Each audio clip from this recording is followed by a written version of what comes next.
I was going to go over, if you don't mind, there's what a lot of people consider to be the four universal rules of firearm safety, which Let's is do this. that. The Yeah.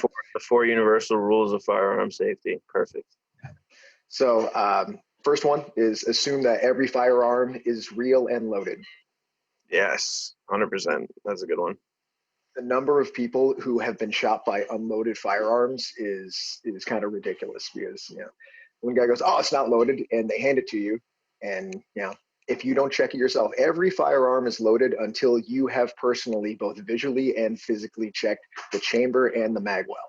Like there's really no substitute for this. That you should eject the magazine, rack the slide. If it's a semi-automatic pistol, if it's a revolver, same thing.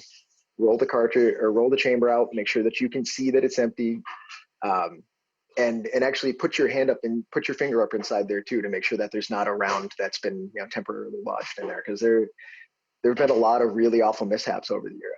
Brandon Lee, the son of Bruce Lee, died from a firearm mishap that happened on the set of The Crow. That Crazy to me, like that, because that was supposed to be like wasn't that supposed to be a blank that was fired? This is one of these things it's kind of now become almost a legend of Hollywood lore. So they were using, I believe it was a 44 Magnum, because of course it's the dirty hairy gun. It's big, it's impressive. Everybody loves the look of the Smith and Wesson 44 Magnum. But they had to cut corners on a couple of the things. So they had rounds where they had pulled all of the powder out. So it was just to look like, hey, here's an impressive bullet to show on screen. And then they had dummy rounds where they would just remove the head off the bullet. So when you pulled the trigger, you had a big loud bang and some muzzle flash, and it looked impressive. The problem was on one of the dummy rounds, they had pulled the trigger and the powder was out, but they had left the primer on the end of the round. So the primer was enough to push the head of the bullet into the barrel of the gun. And then when the next round was just a powder round, so it had no head on it, it was basically like him getting shot by a full 44 round. Gosh, was that instant kill, or did he sustain wounds? I don't know.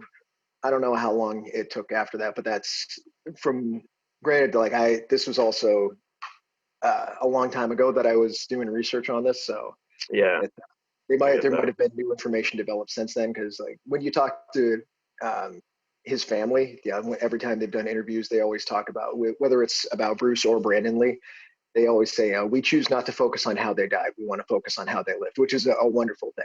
But it should be a strong testament to that you never really know what's going on with a firearm until you have personally handled it and checked it yourself. Absolutely. Just because the nature of the device itself, it doesn't look any different than when it's chambered versus when it's not. So really good tip to keep in mind for number one. Okay. So number two is that you never point the firearm at anything you're not willing to destroy. And that's, person, object, animal, anything like that, you see a lot of the kind of Mexican standoff stuff in Hollywood. And we'll talk about, some of the movie stuff a little bit later, but where you have people that are just kind of pointing guns at each other and, it's a really tense situation. Then all of a sudden they just bring them down. It's like at any point during that, things could have popped off horribly. So you never jokingly point a gun at anything. It's always, with the intent that if I'm going to aim this at something, it's something I intend to destroy. What were the other two universal? So keep your finger off the trigger until you're ready to fire. Got you. So all of this got broken down for me into two rules before, when I took my first handgun course. So like before you're even allowed to touch the firearm, is muzzle management and trigger finger safety, which kind of covers a lot of the stuff that like you don't point the barrel of the weapon at anything that you're not willing to destroy, and your finger stays on the slide on the frame of the weapon, not anywhere inside the trigger guard, not even if it's within the trigger guard, but just off the trigger. Mistakes can still happen. So just keeping it out of that, keep your booger hook off the boomstick, that kind of thing. Exactly. Yes. Keep the boogers off the gun. Yes. There's that too. Yeah. You don't want boogers on your trigger. And then lastly, it's know your target and what's behind it. Yeah, because which is a lot of people probably don't think about that as much.